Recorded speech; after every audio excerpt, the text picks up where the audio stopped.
So guys, report has it that the terror guys who stormed the private Catholic school in Niger State and took people captive were airlifted using helicopter. Don't forget that the bishop of that diocese has come out to raise alarm, saying since they took people from that school, they've not heard from the bad guys, meaning they don't have any contact with the bad guys. They've not named their price. They've not demanded for ransom. And all the people they took with them, 315 persons, are still missing. That all the people they took with them, they have still not heard from them. I'm just going to allow you to take a look at this video so that you hear it directly from the horse's mouth, that these people even came with helicopter that helped them took their captives away easily. Until now, they've not heard from the bad guys, neither have they heard from the captives. That tells you that these people may not even be in Nigeria. Now, let me quickly take you through some of the reactions coming from Nigerians. Like this person here said, helicopter suggests government hands in this. Where do herdsmen get helicopter from? Another person here said, a state of emergency ought to have been declared in the insurgency affected areas. This will show that the government is genuinely committed to addressing insecurity. Another person here say, they use helicopter to kidnap citizens. But government isn't complicit, meaning that the government is complicit if these people can actually use helicopter. And this other person here said, how can terrorists operate aircraft in a sovereign country? Where do the aircraft land to refuel? Who is the pilot? These are some of the questions Nigerians are asking. We even trained them to become pilots. So guys, a whole lot is happening. And this person said, when it is obvious that the state actors are both the sponsors and fake combatants of terrorism all at once, it sounds like insanity, but it is very obvious fact. Where else in the world are terrorists called bandits? No. Forgiven nor integrated into the army. Gumi is a cause. And this other person here finally said, they have rescued the Muslim students. Then, what about the Christian students? They are not even talking about it. Everywhere becomes silent after the Muslim students return. Nigeria, my country. Later, one person will come and say there is no Christian genocide in Nigeria. So guys, to even worsen it, take a look at what Reverend Coker said before now and what Reverend Coker is saying today that Nigerians have been reacting to. Here you can see Reverend Coker before now. He said, genocide is happening in Nigeria, and today Reverend Coker or Bishop Coker is said to have said there is no genocide in Nigeria. Trump, US lawmakers, and Khan lying. So guys, this has gotten a lot of reactions after Reverend Coker came out again, I mean Bishop Coker, to say that Khan is lying. Now take your time and watch this video and let me know your thoughts in the comment section below. Please don't forget to subscribe and turn on the bell notification. Now take a look. So far, no group has taken responsibility for the abduction, nor has there been any communication as to the demand for ransom for the release of the children and teachers.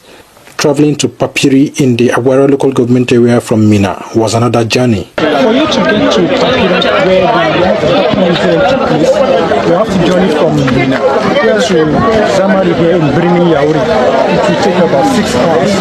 Then you come over to Royal, and from Royal you take another vehicle if you're going to Aguara. From Aguara to Papiri, it will take another 30 minutes.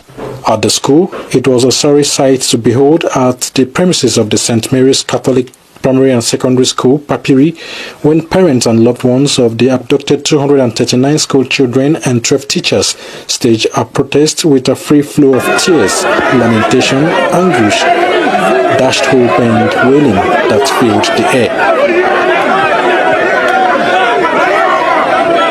Some parents who had 4 to 5 of their children abducted could not hold back tears to speak to the camera, but said they only imagine what the children who are between the ages of 6 and above are going through in the hands of the terrorists. Such a view was held by 35-year-old Samson Najaja, whose 15-year-old son was abducted. According to him, he was a victim of kidnapping in 2021 and knew what he suffered in the hands of the terrorists who refused Naira as ransom but Sefa currency. Therefore, he could only imagine what the children are going through. A teacher, Martha Matthias, whose husband was abducted along with the children, narrated how her 5-year-old daughter saved her from being abducted. When I took my baby, my daughter now wake up and saw them. She shouted. She now followed me. When she came out, she saw her daddy lying down. She now shouted, "Why your daddy?" She wanted to go to him, and I said, "Hold on, just come." They say if she did not go back, they will shoot her. She refused. They now put gun for her here that if she did not keep quiet, they will shoot her now. She said, "How old is your baby?" 5 years old. She said she must follow mommy and daddy. From there, one of them now asked me to go back and stay with the children. Both the principal, Felicia Gyang, and the head teacher, Blessing Amodu, narrated their ordeal. We had bangings on our gates and the children wailing, crying, and we heard voices saying in Hausa, meaning that we should pack the children and get money. We were there until after maybe there about 4. We heard a kind of a helicopter hovering around, and we were not sure who was in the helicopter. Like, we were afraid probably they were even bandits, but we didn't know.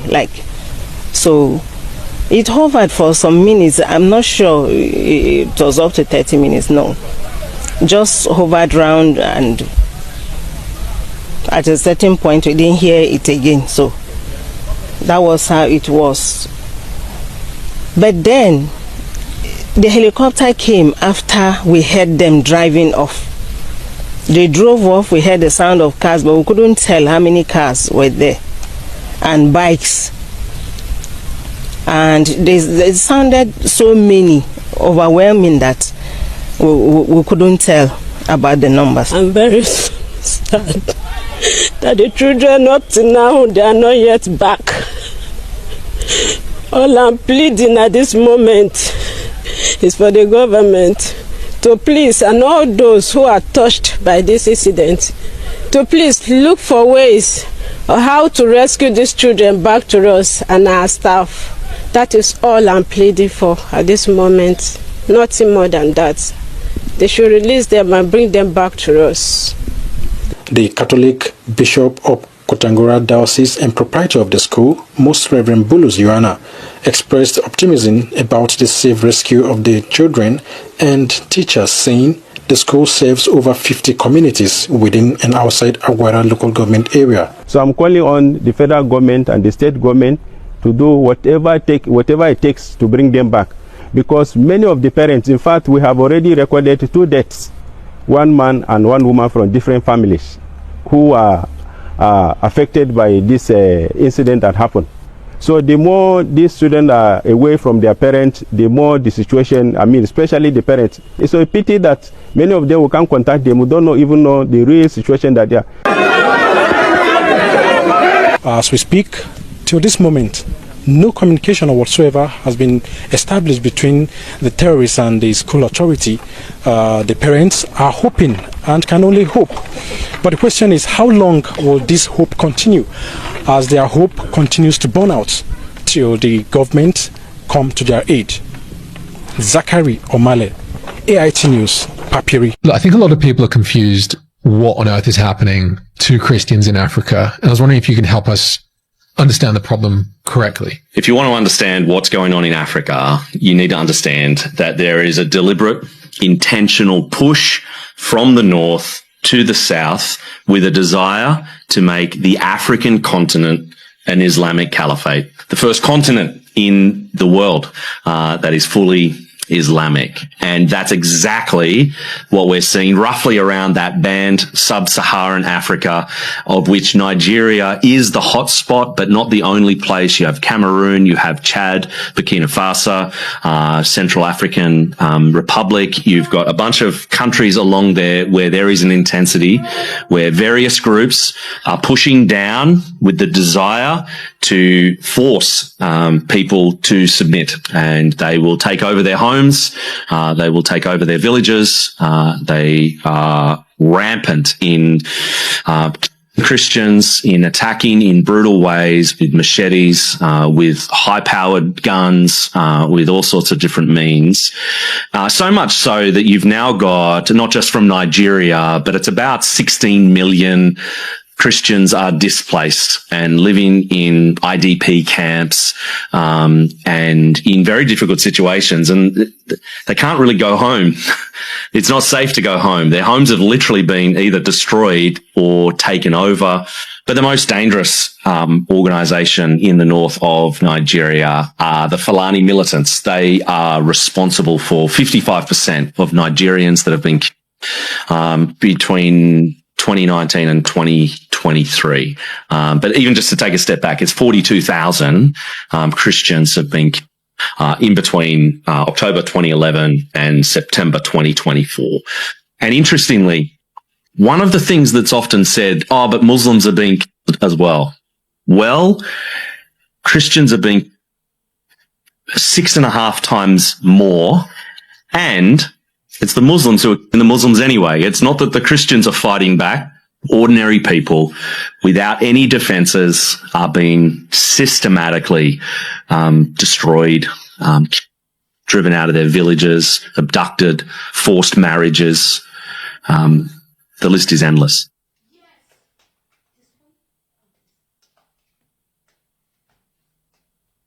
This radical Islamism, is there provisions for it in the Quran or in the Hadith? I mentioned the verses. Oh. Go and kill your neighbor. Oh. Go and kill infidel. Different verses in the Quran that mention almost 10 places in the Quran that Quran mention go and kill. In the Quran chapter 2 verse 119 say that slay the unbelievers wherever you find them. In the Quran chapter 5 verse 33 say men and crucify the infidel if they criticize Islam. Quran chapter 8 verse 65 say unbelievers are stupid. Muslims are urged to fight them. Quran chapter 9 verse 123 where I read, make war on the infidel living in your neighbor. In the Quran chapter 3 verse 28 said that Muslim must not take the infidel as friend.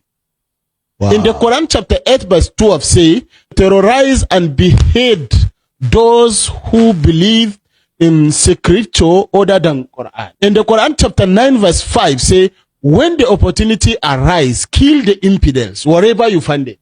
In the Quran chapter 22 verse 19 say, punish the unbeliever with garments of fire, hot iron rods, boiling water melts their skin and bellies. So different places, even in the Quran chapter 3 verse 85 say that any religion other than Islam is not accepted. In the Quran chapter 8 verse 60 say Muslim must muster all weapons to terrorize the infidel. In the Quran chapter 9 verse 30 say the Jews and the Christian are afraid to fight them. In the Quran chapter 47 verse 4 say do not seek peace with the infidel. Behead them when you catch them. This is Quran. This is not even Hadith. This is not Hadith. This is Quran. When you go to the Hadith, say that even when you are walking around, a Christian or Jew is come across, don't give him away. Just push him and go. This is what Hadith say.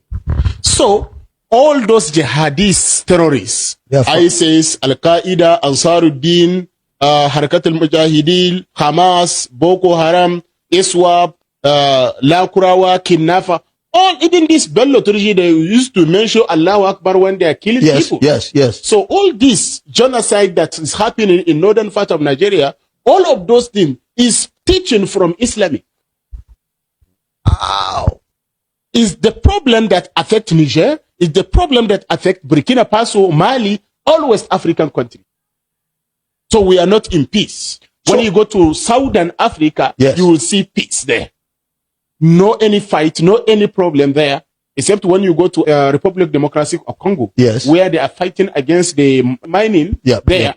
So only problem there in South Africa, but here in West Africa, we are suffering with different. You can see a lot of passion coming in, and I wanted him to even continue. A lot of passion coming in, and all of that. This is what happens when people feel, perhaps him from his point of view feels they are not being protected. So if you were to intervene in this kind of scenario, how should the government approach this? Well, with speed and momentum, I feel his pain, and when you see people like this speak, they have love for nation. They have love for this country. You understand? Because human lives matter, like I rightly said. For me, the government has started, rolling out instructions, rolling out orders. So what the government should also be doing is that they should look at the enemy within, the insider threat is what is bedeviling our country, Nigeria. And also, at this point, they need to set up a board of inquiry to examine the existence of Boko Haram and the causative factor of Boko Haram. How did they come into existence? We must not let that die. We need to find out how they came about, the founders, and also the terrorism financiers. They need to go after the terrorism financiers. I've been on this studio many times to discuss about the secret trials of these terrorism financiers, and also the list that was sent to the federal government about the terrorism financiers. Where are the names? Name them and shame them. We need to start doing a lot of things, and also look at how they get their finances from, and look out for their commanders. Because all what we are doing, Jeffrey, is that we're just killing the fighters. Okay. If you keep on killing the fighters, we will not succeed. We need to go to their center of gravity, and pull them from the top down to ensure that we make Nigeria great again. And also, I will use this medium to appreciate our brave officers and men for putting their life on the line to protect this country. Jeffrey, it's not easy for you to put your life on the line to fight for a country. And Nigeria, the only thing this government, all our soldiers and officers, is that they must respect them and ensure they don't pardon terrorists who kill our officers and men, because that will be a blatant, failure on the part of government. Reverend, let's come back to as we wind up, and just the way forward. Nobody supports violence, but we saw where you're coming from. But that's what everybody's trying to avoid, an escalation. Now everybody's talking about the escalation. What's the way forward? If you can do it for us in 1 minute, sir. The way forward is to remove Shetima, remove Ripado.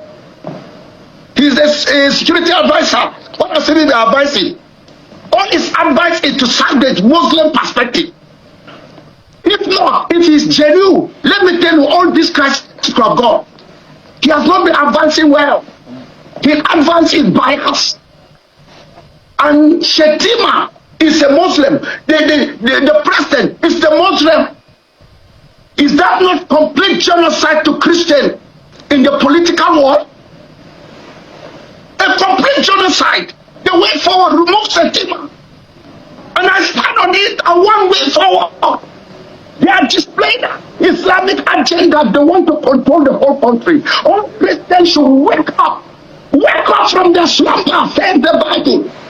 Because these people are out to take over to the court. They will end up forcing every Christian to become a Muslim by faith, by force.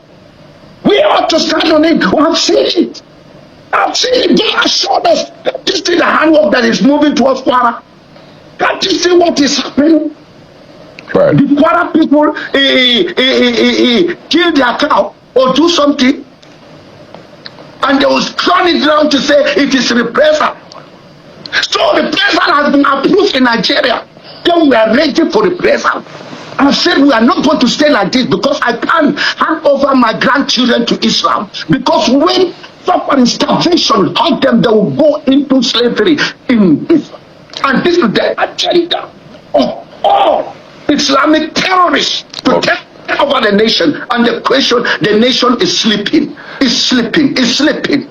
They have to wake up. These people that want to help the nation, they don't want to use them, but people are out with agenda to destroy Nigeria, both economically, both physically, both security-wise. They are there, calculating with the language of jihad.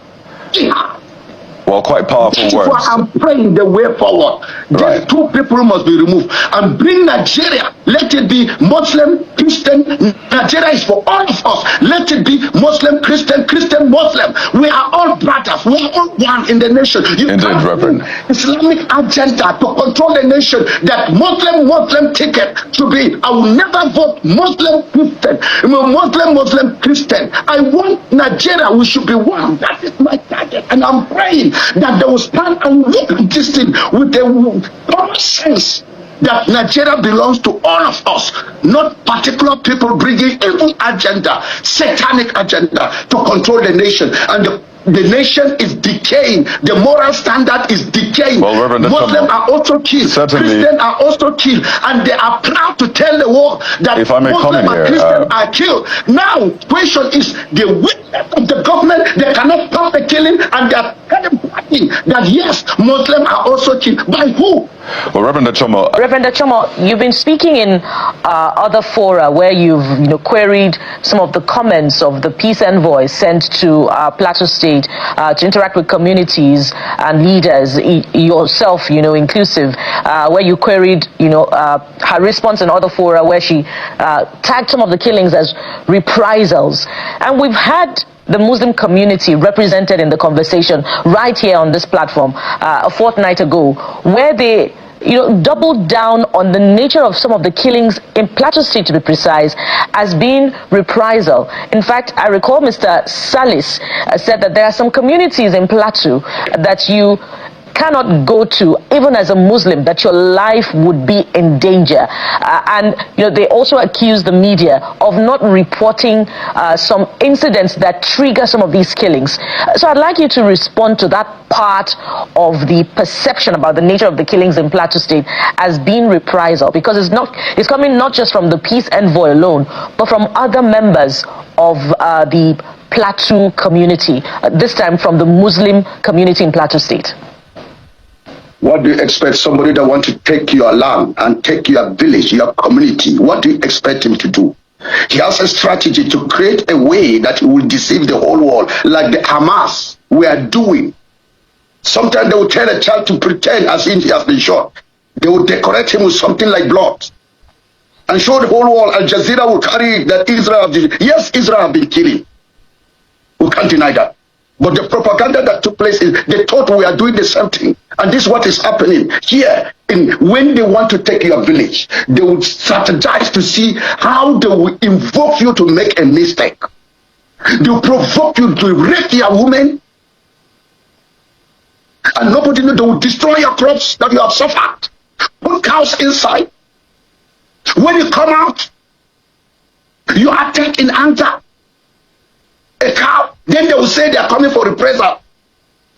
But they will never talk about the destruction that they have done in the village. 151, what have they done? What reprisal is taking place in Adamawa, in Taraba? Is that reprisals?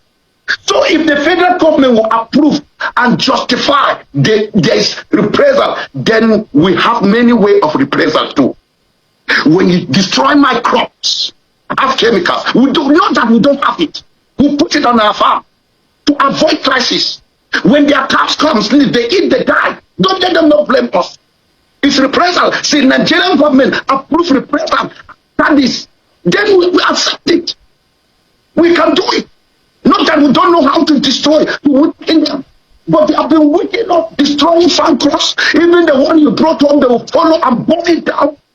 Economically, they subject us to become slaves, and they are still building that is reprisal. Okay. I have asked the whole youth to stand for self-defense. Since this is the language that they are presenting to the whole nation that is reprisal, what have the people of... I gave this to one minister. I gave her for the reason of the genocide that they did in Gemburu. And I heard her, she was saying that she was justifying, even proud. She doesn't know she was carrying the blood, the names, the skeletons of those that are now in the grave on her hand. And she's talking to them. She doesn't know that they kill you, they nail you, they shed your blood, 501 people. It was reprisal, and she was justifying it. That woman on senior advisor to the president, I don't blame her. It is an agenda given to her by Islamic agenda. She's picking the man. She was not ready, but the blood the blood of the people whom she was saying they were killed because of reprisal. Did she know they carried the cause to Jemburu? Killing our women before the incidents of the village were tired.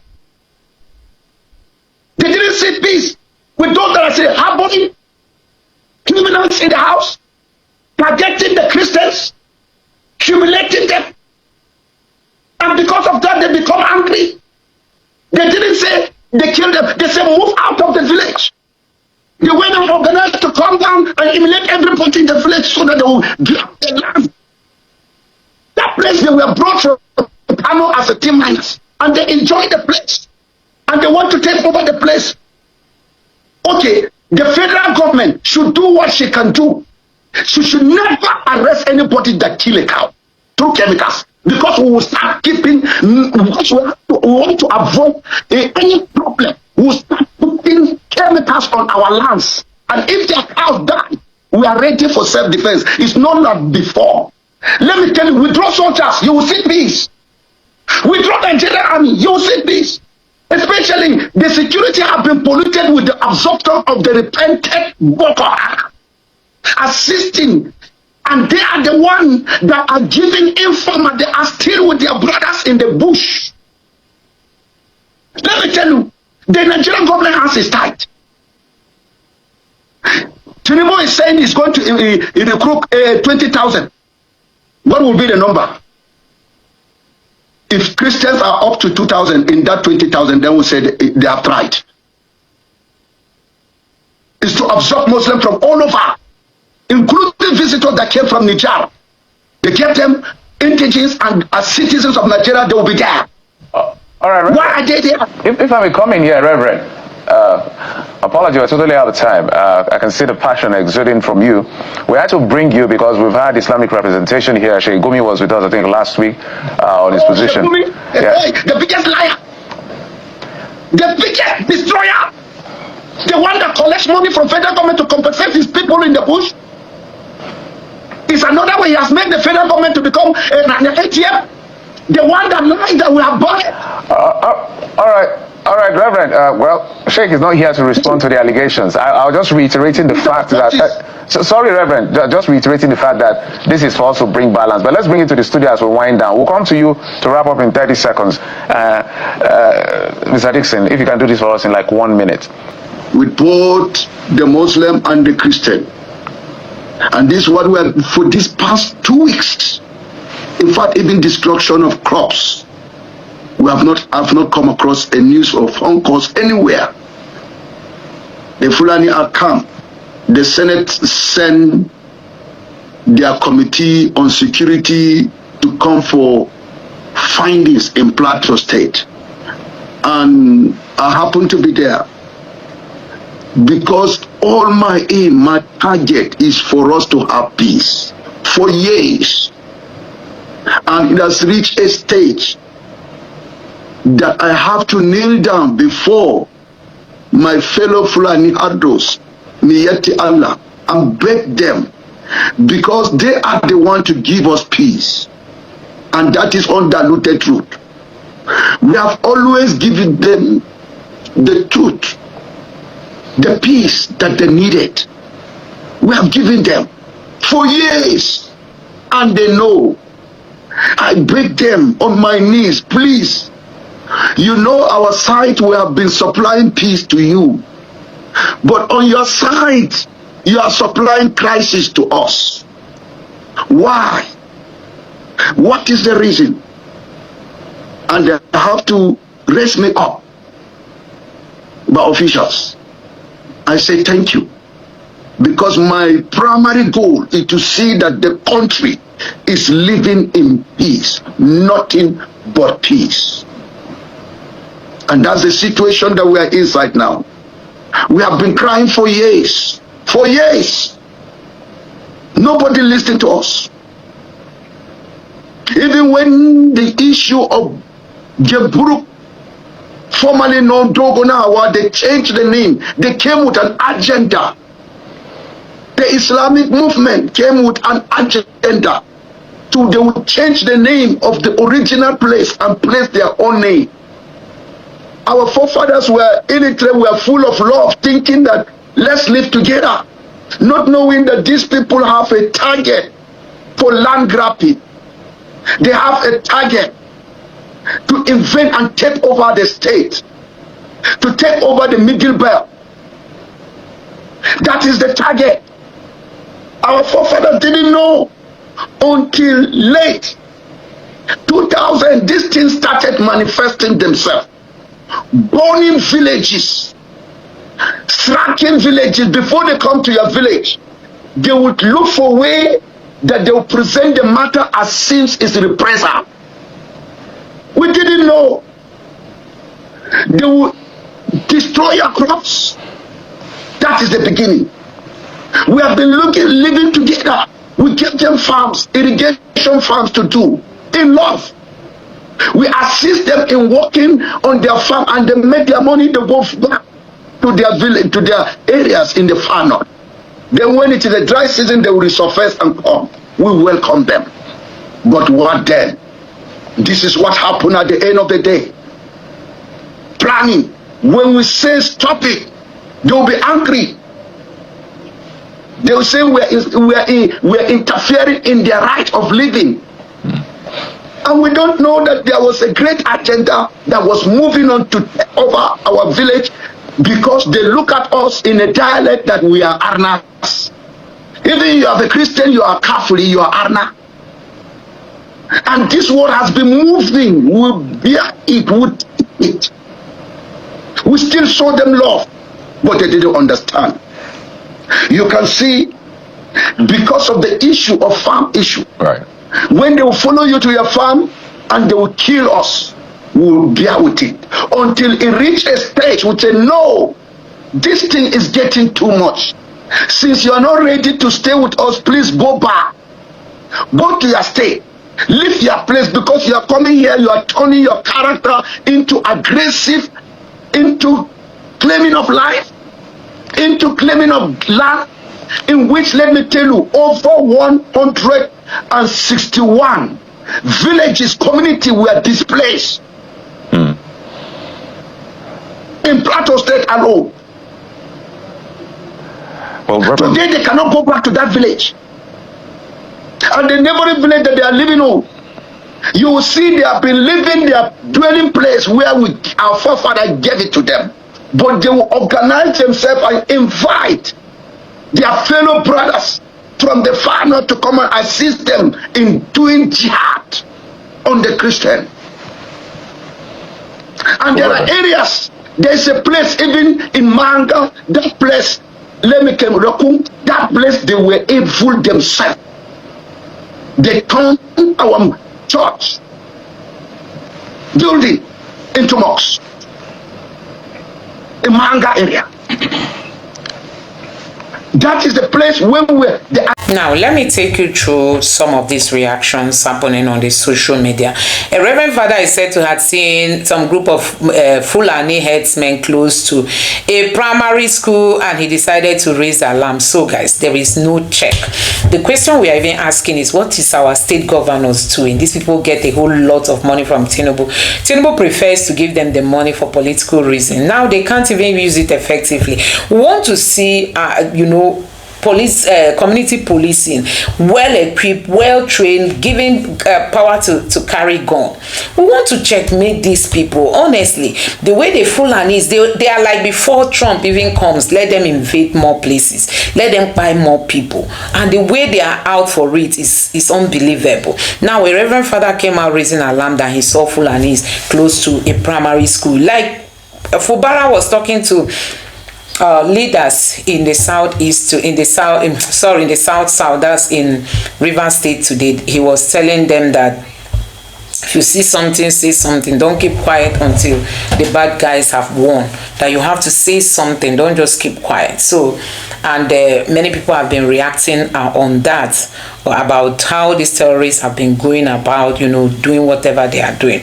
Now, I'm just going to take you through some of the reactions, especially as regards to this Reverend Father. Let me read it. I say, Catholic priest, Reverend Father Onabe Thomas, cries out After cries out this afternoon after heavily armed Fulani terrorists were reportedly spotted near primary school in Ijigbo, Bekwara, local government of Cross River. Okay, this is Cross River State, not even River State.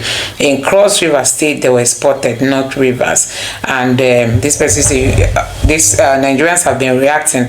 This person has said, wow, another proof to show that these jihadist Fulani terrorists are dead serious. My advice this Christmas is for everyone to be watchful, vigilant, while thinking of Christmas rice, chicken, clothes, etc. Also include Christmas cutlass and other defensive items in the plan. I don't know what Tinubu is doing. This man has been so silent that since Trump said there is genocide in Nigeria, Tinubu can come out, press briefing, tell Nigerians, okay, yes, we've seen the challenge, this is what we are doing. Till today, he surrounded himself with Fulanis, NSA Fulani, Chief of Defense Fulani, Chief of State of Defense Fulani. As in everywhere Fulanis, and the Fulanis are the ones causing this havoc. Tinubu has crippled himself with the cabals. He can't act, he can't do anything. He can't even summon the northern leaders. Go talk to your people. So guys, it's really heartbroken with considering what we are seeing. Now, there is a video of Obasanjo. It's said to be that Obasanjo was the one that approved Sharia. That if Obasanjo had not made that mistake, that's why people are even saying you don't blame Tinubu. That if Obasanjo had not made the mistake of bringing Sharia, that Sharia wouldn't have been this powerful as it is today. But because Obasanjo allowed Sharia to be approved because of politics, look at everywhere is on fire.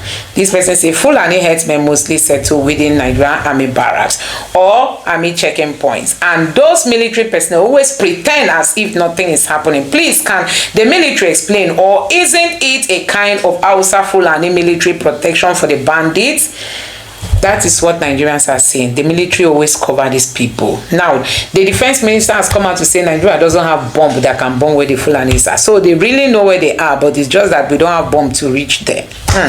Nigerians, we've been fighting terrorism for how many years? We don't have bombs that can actually end these people wherever they are. And now again, they came out to say that we don't have satellite that can at least see them and see their movement. They capoted all the equipment and they are not ready to replace them. Look at all the budget for security under Buhari's 88 years. Under Tinubu, security has been getting the biggest of the portions.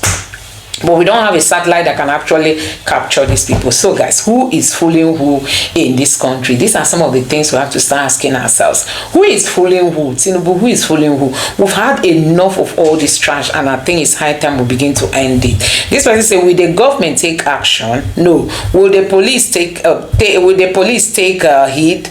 No, neither. Okay. Will the police take heed? Maybe heed. This person say, will the DSS act fast? No. Will the military attack and dismantle these terrorists? No, either. Guess who might or even be arrested for exposure? The priest. That the priest might even be the one to suffer for exposing them. This is exactly how they devastated Plateau State. Whenever you spot an army barrack, just check, just step into nearby bush or valley around. You certainly find a Fulani settlement or camp to stop away nearby. That's their pattern. That's how they operate, quietly positioning themselves. Can you imagine? And we don't have satellite for how many years now? We don't have satellite, we don't have bomb, we cannot even, the surveillance, Tinubu said they should carry out, possibly they don't have surveillance equipment. But the budget they hire some military. Oh God, these leaders are really so wicked. Even if you can just give Nigerians protection, you are free to steal everything. But they will not give you protection, they will not give you road, they will not give you water, they will not make food affordable. They will still be stealing. At least give Nigerians these basic needs. You are free to steal as much as you want, but not for them. So guys, a whole lot is happening in this country. Now, this other person say all the local chairmen should clear all the bushes around and schools and roads. All the bushes around the schools and roads, including individuals should clear bushes around their houses too. Vigilantes should be formed in communities that have none. And this other person here says, sadly, no action will be taken now until an abduction has been done.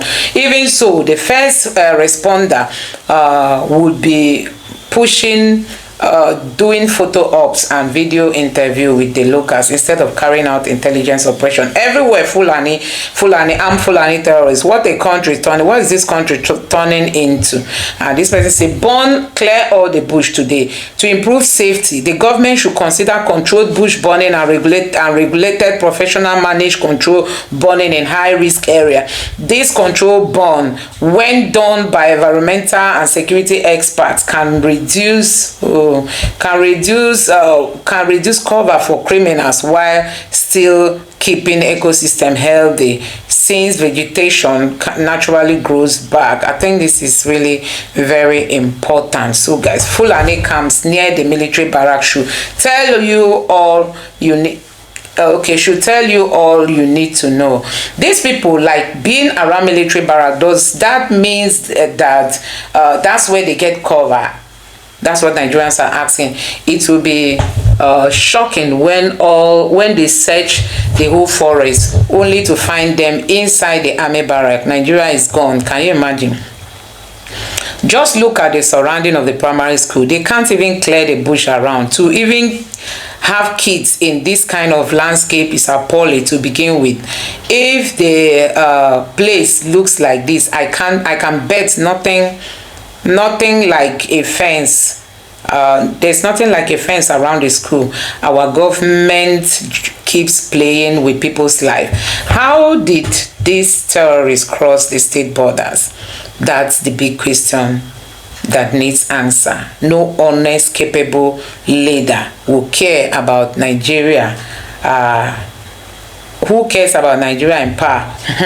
Instead, the government just recycle the same useless people for the job. Armed Fulani herdsmen don't roam too far from military facilities, even with their arm. I don't know why. So Nigerians are really asking why these Fulanis, upon the havoc they cause, they get protected by the military.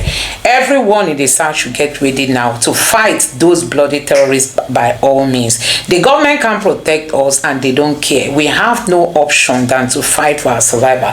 They are encircling every state by the actual jihad. You see, they are entering every state. So guys, that is it. And this person, when I tell you that when I tell people that those good for nothing Avengers or militants that are arrogant, lazy, and money driven can't be a match for Fulani intelligence, many thought I was joking. People that love pipeline more than their lives are not used to the level of penetration.